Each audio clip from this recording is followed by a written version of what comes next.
O que Jesus, o nosso mestre, ele passou por nos amar.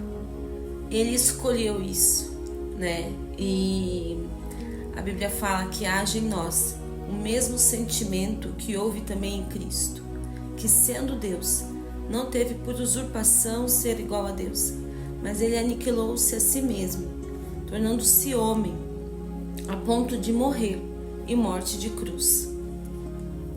No contexto histórico, Roma estava dominando a Judéia e a crucificação era uma atitude da decisão romana para punir quem era escravo, quem cometia crimes, quem era rebelde, porque agindo dessa forma iria causar uma intimidação maior na população e eles não iam cometer tais crimes, que seriam uma afronta para Roma, né? E eles queriam manter o poder ali. E para os judeus, a crucificação também era algo muito humilhante, porque estava escrito que maldito era todo aquele que morresse no madeiro. E nós já conhecemos o contexto histórico de Jesus, que ele nasceu de Maria, que José foi o seu pai aqui na terra, um carpinteiro. Com 12 anos ele já estava entre os doutores, né, falando da lei, né, da palavra de Deus, dos textos bíblicos. Com 30 anos ele inicia seu ministério, ele foi batizado por João Batista e depois ele foi ao deserto, 40 dias de jejum e oração, e ali ele foi tentado por Satanás. Depois desses 40 dias ele foi servido pelos anjos e iniciou seu ministério, chamando para perto de si homens comuns, homens até mesmo sem esperança, sem alguma expectativa, como por exemplo o apóstolo Pedro, que era um pescador. E Jesus ele falou: venha, me segue, que agora eu vou fazer de você pescador de homens. Quando iniciou o ministério de Jesus, ele fez vários milagres. Ele transformou água em vinho, ele multiplicou pães e peixes para a multidão, ele curou cego, vários milagres, ressuscitou. A mulher do fluxo de sangue tocou nas vestes dele e ela foi curada depois de 12 anos naquele estado. Então teve diversas transformações na vida das pessoas através de Jesus Cristo. E ainda mais da cura que Jesus Cristo proporcionou, a cura física, também Jesus ele tinha palavras de vida eterna, tinha palavras de sabedoria. Ele ensinou os valores do reino para as pessoas. Ele ensinou o povo a orar. E a oração, exemplo que ele deixou para nós é o Pai Nosso. E no Pai Nosso, em um momento ali, ele fala para nós ansiarmos o reino de Deus. Venha a nós o vosso reino, seja feita a sua vontade, assim na terra como no céu. É um dos detalhes que está escrito ali na oração do Pai Nosso. E quando, né, o tempo vai passando, Jesus ele começa a avisar os seus discípulos e ele vai utilizando até mesmo outras formas para dizer que seria necessário que ele morresse. E ele avisou ali durante um diálogo com os seus discípulos, mas até mesmo em outras palavras, que ele morreria, mas no terceiro dia ele iria ressuscitar. Teve um momento que até o apóstolo Pedro quis pará-lo. Ah, não, mestre, isso não vai acontecer com você, não. E Jesus repreende ele. Em outro momento, o Pedro falou que ele nunca negaria Jesus, que ele sempre estaria ali com Jesus. E Jesus o alerta que antes que o galo cantasse, Pedro negaria 3 vezes. E foi exatamente o que aconteceu, né? Todos já sabem. Só estou recapitulando aqui porque é bom pra gente ir criando uma sequência. Aí chega um momento em que Jesus, ele sente uma aflição na sua alma, um peso tão grande, que ele vai no Getsêmani orar. O interessante é que o local Getsêmani era o lugar onde espremia as azeitonas para fazer azeite. E da mesma forma que espremia azeitonas para extrair o azeite, Jesus ele estava ali, sendo espremido, esmagado na sua alma, no seu interior, sentindo a dor que iria por vir. E ele falou assim: Pai, se for possível, passa de mim esse cálice, mas todavia seja feita a sua vontade. Ali no Getsemane, Jesus ele orou também: Pai, se for possível, afasta de mim esse cálice. E o cálice ele representa sempre uma justiça de Deus que está por vir ali no contexto da Bíblia. Mas ele falou: mas todavia seja feita a sua vontade. E o peso era tão grande que Jesus ele suou gotas de sangue. Isso se dá pelo fator espiritual, porque ele estava carregando sobre si o peso dos nossos pecados. E outro ponto também é que ele estava com um peso emocional tão grande, sobre um estresse tão grande, que veio ao ponto de suar gotas de sangue. Ele tinha a opção de sair dali, porque ele já sabia que ia acontecer, mas ele decidiu permanecer. Ali por um momento chega Judas com as pessoas para o entregá-lo. Judas o cumprimentou com um beijo e aí ele vendeu Jesus por 30 moedas de prata. Entregou Jesus. E ali, Pedro já se levantou, pegou a espada, todo mundo sabe. Mas Jesus ele se entregou. Ele foi para ser julgado. Ele foi julgado pelo Império Romano, falando que ele se declarava rei dos judeus e filho de Deus. Mas ali não encontraram nenhuma condenação para Jesus. Mas tinha do outro lado a pressão do próprio povo, pedindo para que Jesus fosse crucificado. Devido ao fato de todo o povo estar pedindo para que Jesus fosse crucificado, ali veio a condenação dele. E aí começou, esse trajeto que inclui tanto a sua parte física, de ter sofrido flagelos, de ter sofrido acusações, foi zombado, e depois ele ter que passar, carregar a sua própria cruz. Como que era esse momento antes da crucificação? Havendo a condenação, a pessoa tinha uma flagelação prévia, onde a pessoa ela apanhava com chicotes. Era um chicote, no modelo lá do Império Romano, com tiras de couro e pedaços de metal e ossos na ponta. Era flagelado dessa forma. À medida que era flagelado, também machucava sua pele, atingia até os músculos, trazendo perca de líquidos e de sangue, ali já antes do ato da crucificação. Foi colocado sobre a cabeça de Jesus uma coroa de espinhos, onde traz uma dor muito forte, porque tem nervos aqui, Depois de ser flagelado, que envolve a humilhação, que envolve, a dor física, já afeta fisicamente ali a pessoa, E Jesus sendo 100% homem, sendo 100% Deus, ele sofreu toda essa dor física e tinha o peso espiritual também.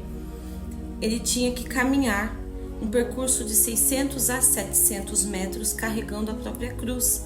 E a cruz ela tinha um peso em torno de 35 a 50 quilos. Então, olha também o nível, de tortura.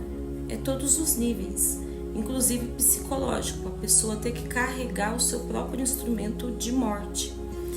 E esse caminho que tinha que fazer se chama Via Dolorosa para nós.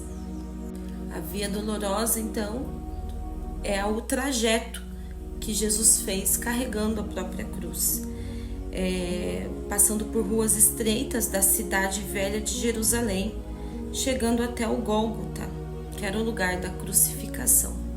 Durante o caminho, Simão foi forçado a ajudar Jesus a carregar a cruz, a proporcionar ali um momento de alívio para Jesus. Chegando no momento ali da crucificação, a gente acha que a crucificação era nas mãos, né? Os pregos, eles eram em torno de 15 centímetros, tá? E a crucificação era nos punhos, para aguentar o peso do corpo. Então tinha crucificação nos punhos e nos pés, né? Os pregos nos punhos e nos pés. Nesse ato, a dor era intensa, então já tinha a dor da flagelação, já tinha a dor de ter que suportar o seu próprio corpo sendo segurado por pregos. E essa dor é porque, imagine, furar aqui, a gente tem nervos aqui, né? Tem ossos, então a pessoa sofria uma tortura muito intensa. Depois de colocar os pregos nas mãos, nos pés e erguer a cruz, lá na posição de crucificação mesmo, era uma dor muito grande para a pessoa, né? Que a gente já sabe, física, como citei, né, anteriormente, e também o ato de inspirar e expirar tornava-se muito pesado, trazendo ali até mesmo a asfixia, o sufocamento. E a gente já sabe, né? Muitos assistiram o filme e Jesus, ele pedia água, dava um vinagre molhado numa esponja, uma esponja suja, né? Ali para humilhar mesmo. E depois, né? Furaram o lado de Jesus. E ao invés de sair sangue, saiu água. E ali também já envolve vários fatores, tá? Nas profecias anteriores, né, há muitos anos antes de Jesus vir, falaram que nenhum de seus ossos seriam quebrados, porque depois de passar por tudo isso, o condenado ainda tinha os seus ossos quebrados para finalizar a sua morte. E Jesus não teve nenhum de seus ossos quebrados. Diante de tamanha dor, chega o momento que Jesus, ele clama: Eli, Eli, lama sabachthani, Deus meu, por que me desamparaste? E nesse momento, Jesus, ele entrega o seu espírito, mas coisas acontecem, o céu se escurece, tem um terremoto, as pessoas ficam admiradas com esse momento e falam: realmente, esse era o Filho de Deus. E um homem rico doou o lugar ali onde Jesus iria ser sepultado. E todos já sabem que no terceiro dia as mulheres iam levar perfumes para embalsamar o corpo. E Jesus, ele ressuscitou no terceiro dia. Jesus, ele ressuscitou no terceiro dia. Ele apareceu para os discípulos. Ele passou instruções. Ele subiu ao céu depois. E depois que Jesus ressuscitou, os discípulos tomaram uma coragem muito grande e de anunciar a verdade. Eles esperaram o momento certo, a descida do Espírito Santo, para anunciar a verdade. E os significados da crucificação para os romanos, uma punição exemplar, para ninguém mais cometer o mesmo erro. Eu pergunto para você, qual erro que Jesus falou? Ser filho de Deus, ser rei dos judeus. Para os judeus, a vergonha máxima. Para os cristãos, o maior ato de amor da história, porque na cruz, Cristo tomou sobre si os pecados da humanidade. O sofrimento físico extremo só reforça a dimensão espiritual. Jesus suportou tudo voluntariamente para nos dar a vida. E hoje nós, por anos, amamos a mensagem da cruz. A mensagem da cruz para muitos foi a vergonha, foi a dor, muitos deram risada desse momento. Mas para nós é a maior vitória. A vitória da cruz, é a vitória do perdão. Você sabia que não há mais nenhuma condenação sobre você? Você sabia que tem uma nova vida em Jesus para você? quando vier na sua mente alguma acusação, alguma desvalorização sobre você, lembre da cruz de Cristo. Lembre, Ele passou por isso, por me amar. Carregue essa mensagem no seu coração. E por outro lado, Jesus ele falou: quem quiser vir após mim, negue-se a si mesmo, tome a sua cruz e siga-me. Isso é um ato de coragem, né? Diariamente você negar a si mesmo, carregar a sua cruz para você acessar tudo que Deus tem para você. Você está disposto, você está disposta. E eu sempre falo em todos esses dias que isso é no nosso dia a dia, é na nossa casa, é com os nossos filhos, é com as pessoas que nos cercam, é no nosso trabalho, é onde for. Antes de falar o versículo, o louvor, eu quero comentar com vocês sobre a dor. Em alguns momentos, todos nós enfrentamos dores, tá? Dores emocionais, principalmente, que é o que mais pesa, eu acho. A física parece que é assim, você passou ela, você tomou um remédio, você vai no médico, você resolve. E é emocional, né? Que demanda de você mesmo, né? Eu aprendi isso. A gente pode procurar um especialista, um psicólogo, né? Mas na maior parte é a gente que precisa decidir sobre a dor. E teve momentos que eu senti dor, fiquei muito chateada com pessoas, com palavras. E eu coloquei isso diante de Deus, sabe? Falei, meu Deus, eu não sou isso, Senhor. O que o Senhor fala ao meu respeito? E Deus, ele falou no meu coração: que bom que isso doeu em você. Isso doeu em você porque demonstra que você precisa ser curada quanto a isso. E foi algo que era relativo. O que Deus pensa de mim? Por que tal pessoa tá falando? Sabe? Coisa simples, que parece que é aquelas crianças que falam: pai, mãe, tal fulaninho falou isso de mim, tô chateado. Sabe? É esse nível. Mas quando a gente sente uma dor assim, só revela as partes que a gente ainda precisa ser curado. Olha a dimensão da dor que Jesus Cristo passou. Nenhuma dor na face dessa terra vai se assemelhar ao que Ele fez por mim e por você. Independente de qualquer dor que você esteja passando, saiba que toda dor só vai revelar o que você ainda precisa ser curado. Para hoje nós vamos ler 1 Timóteo, capítulo 2, versículos 5 e 6, que fala assim: porque há um só Deus e um só mediador entre Deus e os homens, Jesus Cristo homem, o qual se deu a si mesmo em preço da redenção por todos, para servir de testemunho a seu tempo.